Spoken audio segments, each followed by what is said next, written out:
लुधियाना के सुनील और उसकी बीवी रीटा एक अच्छे और संपन्न परिवार से ताल्लुक रखते थे। एक दिन रीटा की भाभी उसके घर आती है। रीटा, तुझे तो पता है तेरा भाई कुछ नहीं करता, ऊपर से 2 बच्चों की जिम्मेदारी, बेटी भी बड़ी हो गई है।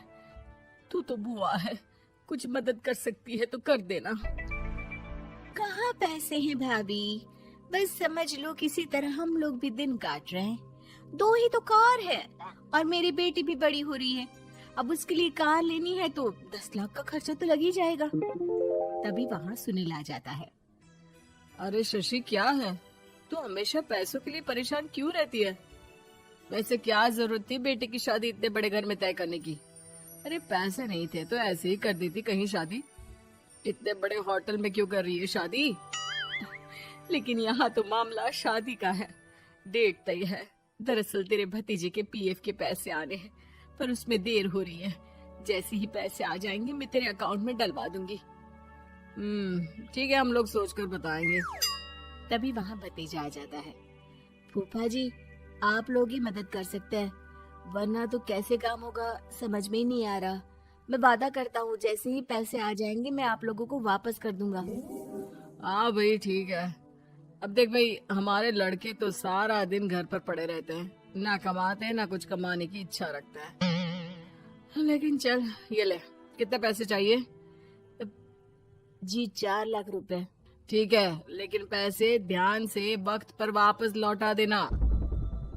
सुनील मुसीबत के वक्त बीवी के भतीजे की मदद तो कर देता है, लेकिन उन लोगों के जाने के बाद देख ले रीटा, तेरे मायके वालों ने मांगा तो दे दिया, वरना इन लोगों का मुझे कोई भरोसा नहीं है। अरे क्यों भरोसा नहीं है? इससे पहले तो कभी इन लोगों ने आपसे मदद भी नहीं ली। हाँ, ली तो नहीं, लेकिन पैसे की किल्लत ही रहती है ना इन लोगों के पास। अरे ठीक है ना, नहीं लौटा पाए तो भतीजे के ससुराल से निकाल देंगे। सुना है बड़े घर में शादी हो रही है। सुनील और रीटा पैसे तो दे देते हैं, लेकिन अगले रोज ही। हाँ भाई साले साहब, क्या हाल है? ठीक हूँ जीजा जी। क्या बात है, सालों बाद आपका फोन, जरूर कोई बात होगी, बताइए ना। अरे वो तेरी बड़ी भाभी आई थी, बेटी की शादी कर रही है ना, तो पैसे लेने के लिए मैंने दे दिए 4 लाख। सोचा भाई किसी गरीब की बेटी की शादी हो रही है, पुण्य मिल जाएगा। अच्छा किया जीजा जी, उनका बेटा बहुत मेहनती है, जल्द ही लौटा भी देगा। वहीं रीटा भी फोन करके हर किसी को पैसे देने की बात करती है। रीटा की भाभी शशि के पास उसके भाई का फोन आता है। तूने सुनील से पैसा लिया है क्या? नहीं भाई, सिर्फ बात की है, बोल तो रहा है कि दे देगा।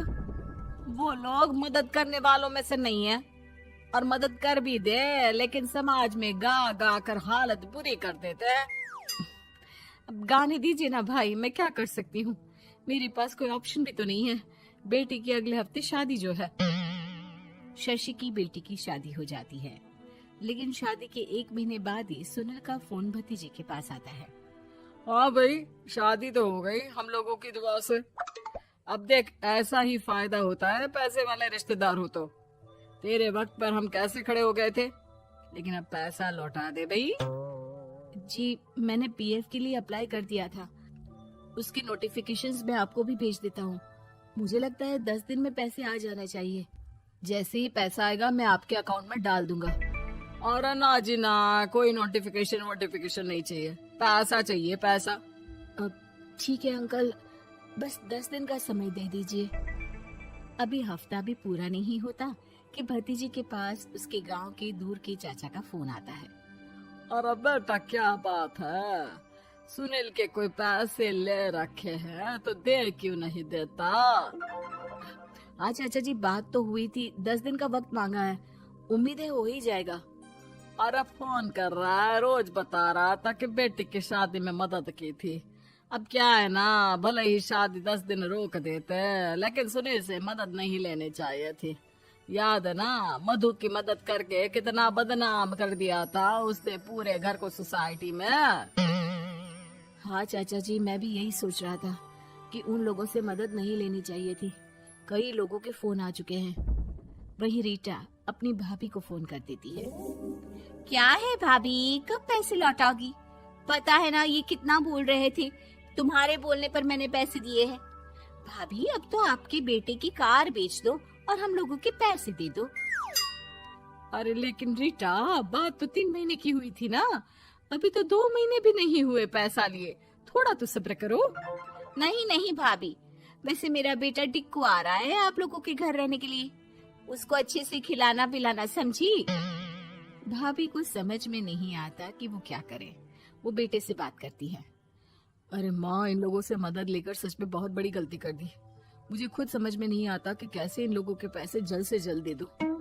तभी डोरबेल बजती है और रीटा का बेटा टिक्कू घर में आता है। आओ बेटा, मामी के घर पहली बार आए हो रहने? आप पापा बोल रहे थे कि आप लोग पैसे का ब्याज तो दे नहीं पाओगे, तो तब तक मैं यहीं रह लूं। और हाँ, मैं एसी के बिना नहीं सो पाता।